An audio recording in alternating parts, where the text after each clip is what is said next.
Գյուրջան Կասկադ, ցանկացած համեմատություն մեր օգտին է։ Որոշումը կհրապարակվի ժամը 3-ին, 15:00-ին, մինչ այդ կլրանա իմ պաշտպանյալի, Կամո Գրիգորյանի ձերբակալման ժամկետը 14:17 կլրանա ժամկետը, նա ազատ կարձակվի, այսինքն մինչև որոշումը այսպես թե այնպես ազատ կարձակվի։ Այսինքն Կարեն Գրիգորյանը, որ հիմա ազատ արձակվեց, զուտ օրենքի եւ ժամկետի ուժով, հա։ Ես տեղյակ չեմ հասցրել իմանամ Կարեն Գրիգորյանը ինչ հիմքով ազատ արձակվել, բայց եթե որոշումը արդեն կայացվել է, ապա պիտի ազատ արձակվեր, որտեղ վարչական հսկողություն էին ուզել։ Ուզում եմ կարճ անդրադառնամ այս նիստին։ Մենք ունեցանք մի խայտառակ նիստ, քննիչը հրաժարվեց պատասխանել մեր բոլոր հարցերին, որևէ հարցի, մինչդեռ դա իր պարտականությունն է քրեական դատավարության օրենսգրքով սահմանված, որ պիտի պատասխանի մեր հարցերին, հայտարարեց, որ հրաժարվում է պատասխանել մեր հարցերին։ Հենց այդպես։ Եվ այդ հրաժարումը պայմանավորված էր նրանով, որ որևէ փաստական հանգամանք չկարողացավ ներկայացնի,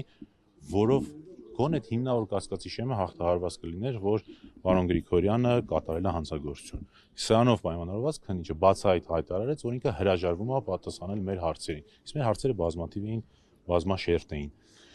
Իհարկե մենք դատարանին խնդրեցինք, որպեսզի մեր իրավունքը վերականգնի, մասնավորապես հարց տալու եւ դրա պատասխանը ստանալը քրեական դատավարության օրենսգրքով նախատեսված, դատարանը չկարողացավ ամեն դեպքում քննիչին կամ չուզեց քննիչին պարտավորեցնել, որպեսզի մեր հարցերին պատասխանի։ Ակնհայտ դրանով իսկ հաստատվեց, որ այս հետապնդումը քաղաքական բնույթ ունի, ինչի մասին ես հայտարարեցի նաեւ դատարանում։ Ես դատարանում ցույց տվեցի օրինակ, որ տեխնացուներից մեկը, օրինակ,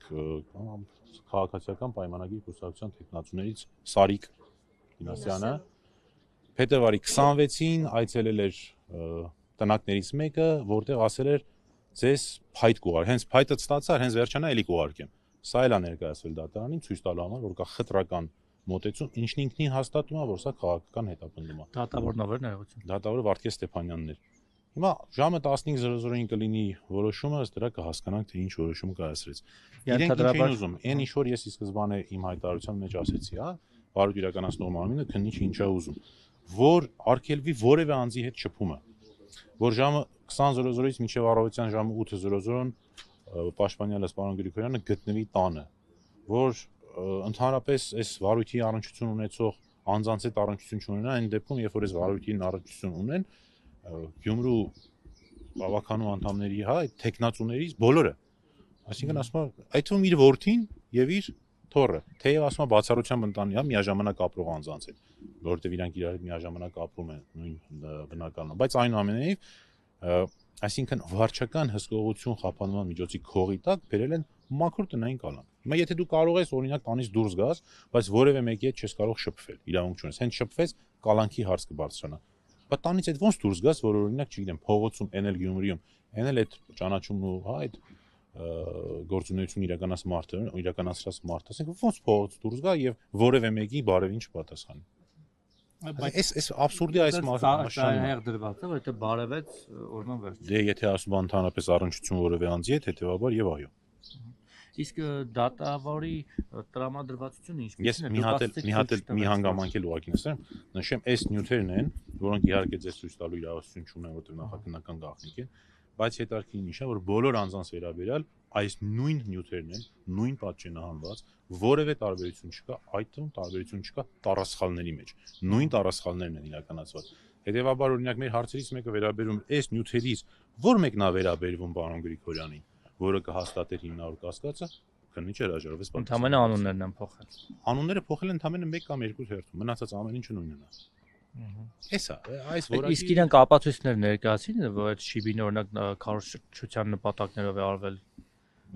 որևէ բան։ Ապացույց այս փուլում չեն ներկայացնում, տվյալ ներկայացրեցին, որ օրինակ Մարտուն Գրիգորյանի Facebook-յան էջում փետրվարի 10-ին եղել է այդպիսի մի բան հրապարակում։ Մենք էլ պնդեցինք, որ դա փետրվարի 10-ին քարոզչության շրջանակների մեջ չի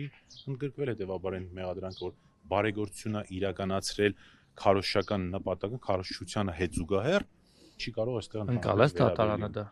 Ժամը 3-ին կհասկանանք ընկալես թե չէ։ Իսկ այն որ դուք ասում եք քննիչը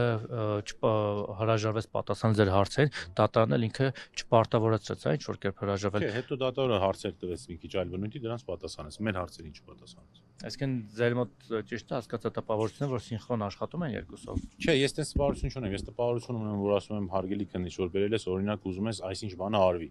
Կամ ասում ես այսինչ բանում մեղադրում եմ։ Այս բերած այդ տվյալների մեջ կա որևէ մի հատը, որը կվերաբերվի, որովհետև դու գրել ես, որ այս բոլորը իր համակցության մեջ վերաբերվում են հատ հիմնավոր կասկածին։ Ասա կոնկրետ որ ասում եմ ես չեմ պատասխանի ձեր հարցին, գիտեք ինչի։ Չկա որևէ մեկը, որևէ հատը չի վերաբերվում կոնկրետ Կամո Գրիգորյանին։ Իսկ ձեր պաշտպանյալը Կամո Գրիգորյանը ինչ-որ բան ասաց, խոսաց, ինչ-որ բան հակափաստարկ բերեց։ Մասնավորապես ասից, որ 2007 թվականից սկսած մենք այդ Շիբինի այդ ինչ են, խճապատման աշխատանքներ իրականացնում ենք 2007 թվականից սկսած մեր ընտանիքը դա նաև դատարանին ներկայացրեցինք, որ այդ որևէ առնչություն չի կարող ունենալ քարոզարշավի հետ։